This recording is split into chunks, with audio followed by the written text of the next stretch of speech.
নমস্কার বন্ধুরা, কেমন আছেন সবাই? আশা করি ভালো আছেন। আজ আমি বানাবো ফিশ ফ্রাই। এর জন্য আমি ভেটকি মাছের ফিলে নিয়েছি 4টে। এই ফিলেটা ভালো করে ধুয়ে পরিষ্কার করে জল ঝারিয়ে আমি এর মধ্যে নুন, গোলমরিচ আর লেবুর রস দিয়ে আধ ঘন্টার জন্য ম্যারিনেট করে রাখবো। বাড়িতে বানিয়ে এইভাবে ফিশ ফ্রাই খেয়ে দেখবেন, ভীষণ সুস্বাদু, খুব ভাল লাগে। এখন শীতকাল, সন্ধেবেলা চা কফির সাথে গরম গরম ফিশ ফ্রাই, সন্ধেটা একদম জমে যাবে। নুন, গোলমরিচ আর লেবুর রস মাখিয়ে আমি রেখে দেব। আর এদিকে আমি মশলাটা করে নেব। পুদিনা পাতা নিলাম একটা মিক্সিং জারে, আর একটা কাঁচা লঙ্কা দিলাম। ঝালটা তো ফিশ ফ্রাইয়ে খুব বেশি লাগে না, একটা কাঁচা লঙ্কাতেই হয়ে যাবে। আর একটা ছোট পেঁয়াজ আর 5-6 কোয়া রসুন আমি একবারে পেস্ট করে নেব।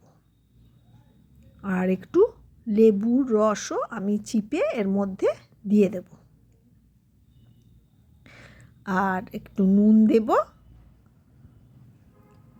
দিয়ে এই যে আমি পেস্টটা তৈরি করে নিলাম। এই পেস্টটা এবার ওই ভেটকি মাছের ফিলে, যেগুলো নুন, গোলমরিচ আর লেবুর রস দিয়ে ম্যারিনেট করে রেখেছিলাম, তার মধ্যে দিয়ে দিলাম।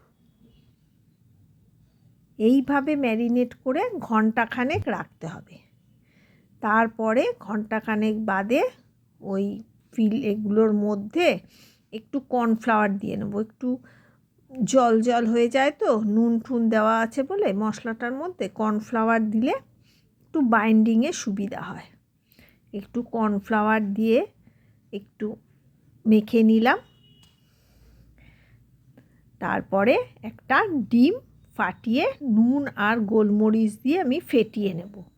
আমার এই ফিশ ফ্রাই যদি আপনাদের ভালো লেগে থাকে তাহলে আমার চ্যানেলটা একটু সাবস্ক্রাইব করে দেবেন। আর আপনারা এইভাবে ফিশ ফ্রাই বানিয়ে খেয়ে আমাকে কমেন্ট করে জানাবেন কেমন লাগলো।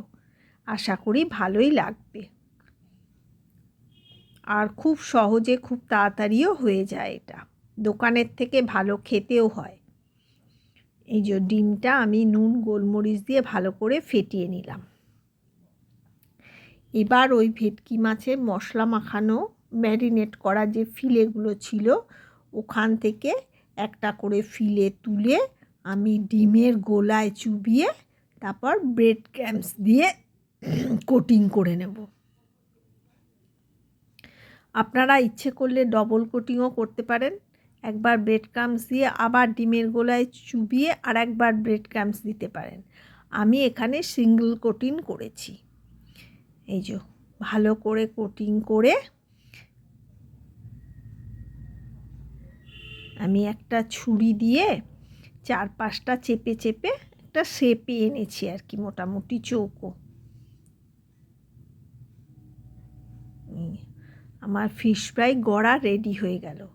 এইভাবে আমি 4টে ফিশ ফ্রাই গড়ে নেব।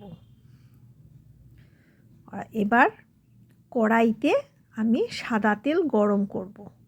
সাদা তেল গরম হয়ে গেলে আমি একটা করে ফিশ ফ্রাই ছেড়ে ডুবো তেলে ভেজে নেব, এপিঠ ওপিঠ লাল লাল করে।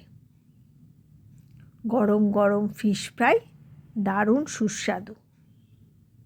একটু পেঁয়াজ আর কাসুন্দি দিয়ে খেলে একদম জমে যাবে।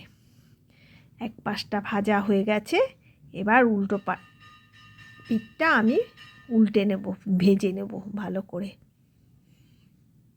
যে আমার ফিশ ফ্রাই ভাজা হয়ে গেছে, এবার তুলে শুধু সার্ভ করে দিলেই খাওয়ার অপেক্ষা। আমার ফিশ ফ্রাই একদম রেডি।